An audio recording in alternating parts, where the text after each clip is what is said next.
Turbulence is a common occurrence when flying in an airplane, often reminding us why we still need seatbelts.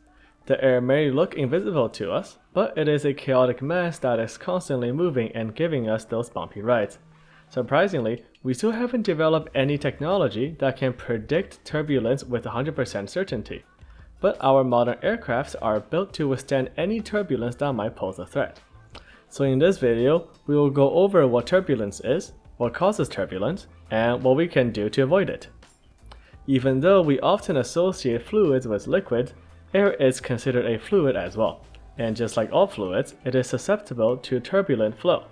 During turbulent flow, the fluid changes its pressure and velocity chaotically, meaning that its movement can easily be disturbed by smaller changes around it.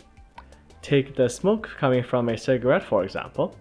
Near the burning part of the cigarette, the smoke flows smoothly, which we refer to as laminar flow. But as the smoke rises, it starts to spread out and becomes turbulent flow. Some other examples include ocean waves, our bloodstream, and of course, the winds up in the sky.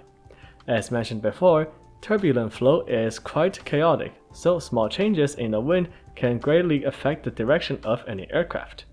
So what causes those small changes? The most common factor is warm air rising as a result of sun unevenly heating up the atmosphere, or convective turbulence. Since warm air is less dense than cold air, it will rise up and create wind, and this air motion can disturb the laminar flow that an airplane is flying through.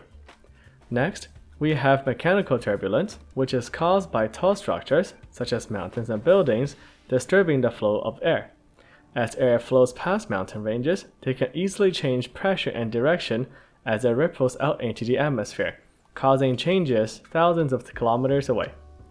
If we are close to an airport, we might also experience wake turbulence, which is the turbulent flow of air produced by other aircrafts.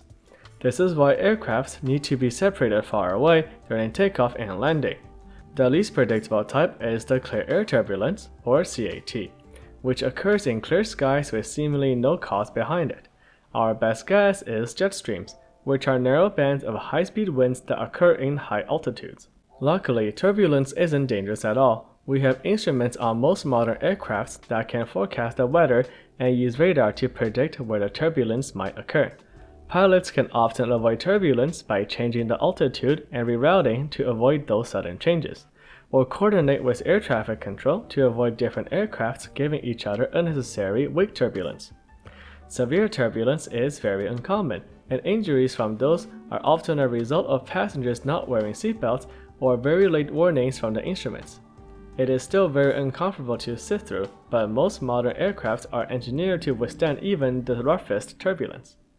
And there we have it. Turbulence is caused by sudden movements of air, not random air pockets. Given how chaotic the turbulent flow of air is, there are many factors that contribute to those changes in pressure and velocity, such as mountains, the sun, jet streams, and even other aircrafts. Pilots are able to use forecasting technology to somewhat predict turbulence encounters, but we still need more powerful computers to be able to simulate and understand how turbulent flow actually works. So despite its unpredictability, we have nothing to worry about as long as we wear our seatbelts. I hope that you all have learned something interesting today. Thank you for your time and stay hydrated.